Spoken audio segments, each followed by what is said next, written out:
Welcome back student.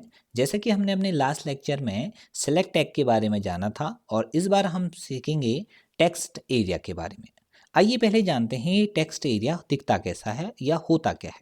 Okay, ये देखिए यहाँ पर लिखा है मैसेज और मैसेज के लिए अंदर मैंने लिखा है राइट योर मैसेज हियर। आप इसे क्लिक करके मिटा के आप इसमें कुछ भी लिख सकते हैं। ठीक है, जो आपकी इच्छा आप वो लिखिए। क्लियर। तो आप इस एरिया को जो देख रहे हैं जिसमें मैं मैसेज टाइप कर रहा हूँ, साथ ही साथ ये जिसे मैं क्लिक करने के बाद छोटा या बड़ा कुछ भी कर सकता हूँ, इसे बोलते हैं टेक्स्ट एरिया। ठीक है, तो टेक्स्ट बॉक्स अलग है और टेक्स्ट एरिया अलग है। ठीक है, यहाँ पर टेक्स्ट एरिया मतलब आप इसमें स्पेसिफाई भी कर सकते हैं कि कितने वर्ड आपके वो लिखें, जबकि टेक्स्ट बॉक्स एक नाम वाम के लिए होता है और टेक्स्ट एरिया जो है एक ज़्यादा स्पेस है जो कि मैसेज के लिए हम इस्तेमाल कर सकते हैं। आइए इसे बनाना शुरू करते हैं।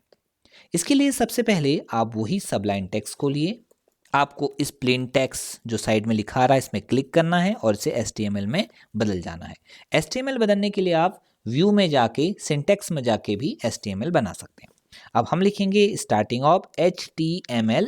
HTML लिखते ही आ गया तो मैं इंटर दबा देता हूँ, तो ये तैयार है। अब इसे मैं सेव कर लेता हूँ और जिस लोकेशन में आप सेव करना चाहें सेव कीजिए।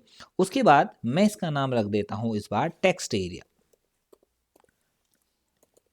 ठीक है, और डॉट HTML की ज़रूरत नहीं है क्योंकि बाय डिफ़ॉल्ट ये save as a type HTML ही है और मैं पहले भी यहाँ पर लिख चुका हूँ कि ये HTML है, तो मैं इसे सेव कर रहा हूँ।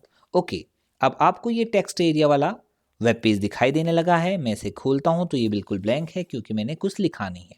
ऊपर टेक्स्ट एरिया डॉट HTML आ रहा है, मैं इसका नाम बदल के टेक्स्ट एरिया लिख लेता हूँ। ओके, अब टेक्स्ट एरिया लिखने के बाद हम इसे सेव कर लेते हैं, कंट्रोल S। और ये देखिए इस टेक्स्ट एरिया इसके टाइटल का नाम जो है वेब पेज के वो टेक्स्ट एरिया पड़ गया है। अब हम काम करेंगे ये बॉडी स्टार्ट और बॉडी क्लोज के बीच में। क्लियर है ना? तो सबसे पहले हम बॉडी में चाहते हैं कि ऊपर से लिखा है मैसेज, तो मैं इसे एक हेडिंग टैग के अंदर डाल देता हूं। मैं H3 के अंदर लिख देता हूं और लिख देता हूं मैसेज। ओके, और फिर इसके बाद क्लोजिंग ऑफ S3 कर लेता हूं और मैं इसे सेव करके एक बार देख भी लेता हूं, तो यस इसमें मैसेज लिखा आने लग गया है। ओके, नई लाइन पे आपको टेक्स्ट एरिया बनाना है तो बहुत आसान है, बस आपको स्टार्ट करना है। इस बार इनपुट टाइप नहीं करना है, इस बार आपको लिखना है टेक्स्ट एरिया, TEXTAREA जो ऑटोमेटिकली आ गया है। तो TEX लिखने के बाद मैंने इसमें इंटर दबा दिया, तो आप देख रहे हैं कि टेक्स्ट एरिया शुरू और टेक्स्ट एरिया बंद।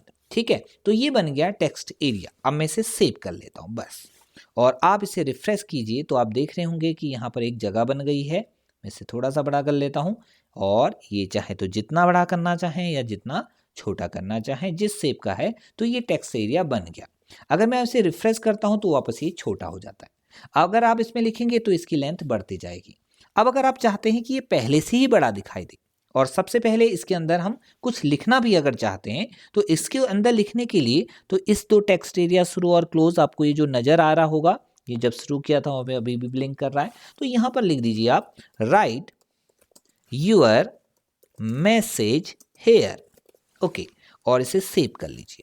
सेव करने के बाद जब आप इसे रिफ्रेश करेंगे तो इसके अंदर वो चीज़ लिखी आ गई कि राइट यूर मैसेज हियर। अब भी इसे आप बड़ा और छोटा कर सकते हैं, लेकिन रिफ्रेश करने पर ये अपनी पुरानी जगह पर ही आ जाएगा। लेकिन अगर आप चाहते हैं कि पहले से बड़ा दिखाई दे, तो आपको क्या करना है कि ये जो टेक्स्ट एरिया शुरू हुआ है इसको यहाँ पर क्लिक करना है और स्पेस दबाना है। देखिए अभी यहाँ पर टेक्स्ट एरिया यहाँ पर हमने बंद नहीं किया हुआ है। थोड़ा सा स्पेस दिखाने के बाद आपको बताने होंगे कि इसमें कितने रो और कितने कॉलम है। रो का मतलब जो ऐसे हॉरिजेंटल में होता है। क्लियर है ना?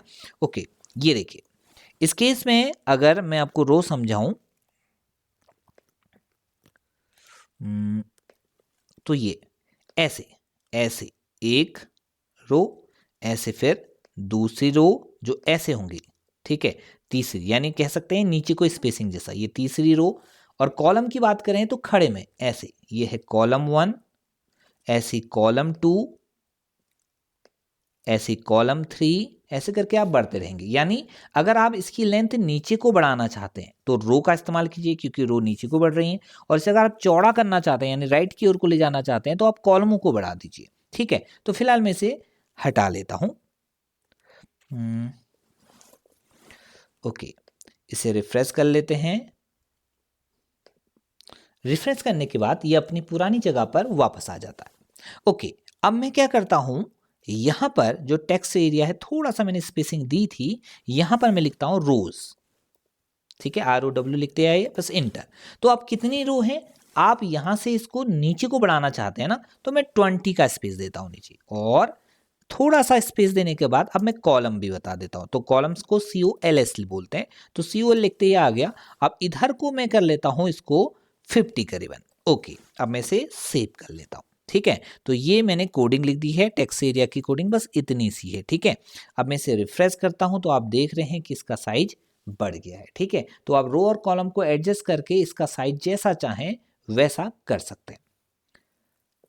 ओके, अब मैं इस लेक्चर को यहीं क्लोज करता हूं और मिलता हूं आपको अपने नेक्स्ट लेक्चर में नए टॉपिक के साथ।